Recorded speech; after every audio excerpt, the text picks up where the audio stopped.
Hello everyone, this is Neeraj Kumar. Let's get into the presentation now. So what is Log4j in Java?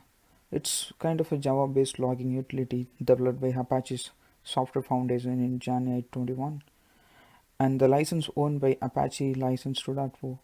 So some of the benefits are here. It's open source and freely available and helps understanding and debugging the runtime behavior of the programs. It provides sufficiently rich logging package, can also be viewed as an auditing tool, and the most important benefits are the Log4j provides different built-in log levels so developers can log message depends on the scenario. Yeah. So what is a Log4j vulnerability when it was found? The security researchers in Alibaba, the Chinese largest e-commerce company, the first reported the vulnerability to the Apache Foundation on November 24. So there are many vulnerabilities in Log4j. Here we're going to talk about the 44228 called the remote code execution vulnerability via LDAP JNDI parser. So the Log4j version less than equal to 2.14.0 are subjected to remote code execution vulnerability via the LDAP JNDI parser. So before getting to this vulnerability, you have to understand basic three terminologies. The first RCE, it stands for remote code execution. So what this means is this actually allows the attacker to able to run any code on your machine by hacking into your application which is exposed to the vulnerability. Yeah, it takes control over your application.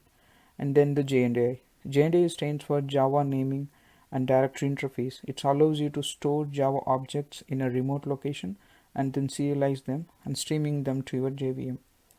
And the final is LDAP, is an open source cross-platform protocol. LDAP use case is serving as a central location for storing authentication information such as username, password, and you can use the stored authentication information on various applications to validate your users. So let's this simple diagram explain this vulnerability very easily. Here your vulnerable app or any online retail shop. Here is the adversary, and here the legitimate LDAP server and the followed by malicious LDAP server. So attacker pass or search in the request which contains a JNDI URL regular expression string.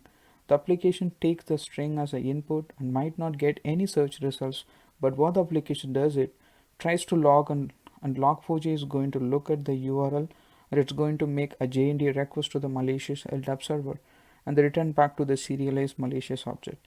So nobody knows what kind of program it could be, anything such as malware or virus as a Java object.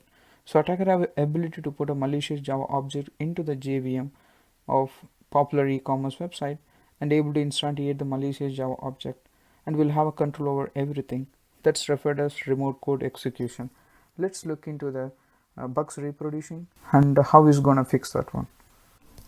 So as you can see here, I defined some variables. Every variable has some string values. So in the location one, I stored the Warsaw, and right now I declare the log APIs. I'm trying to print the location one value in the log statement. So I'm just running the program now. So as you can see here, yeah. So we got a input, the output like Ontario Tech University located at Warsaw. It just printed as a string, as an info statement. So right now I'm instead of location 1 I'm changing to location 4. The location 4 has the same string values, but here it just pointing to some LDAP server.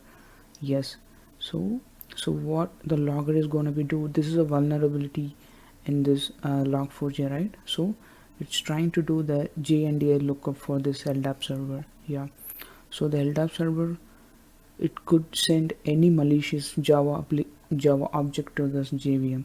So right now as you can see here, this logger API did the JNDI lookup. Yeah, it's supposed to print that string as a normal text in the console, but instead of that it's did the JNDI lookup on the LDAP server, and it could download any malicious object to this JVM. This is what the vulnerability it just found in Log4j less than 2.14. Right now I have a Log4j 2.16. the same variables I'm just gonna print, it has a fix right now. So as you can see, the same JNDI LDAP string, it's not looking for any JNDI lookup. Yes, it's just printing the same string JNDI LDAP string as a text in the console instead of doing any JNDI lookup on the server. That's what the fix. For the cybersecurity farm checkpoint, over 8 lakhs exploitation attempts were detected in first 72 hours after Log4j issues become public.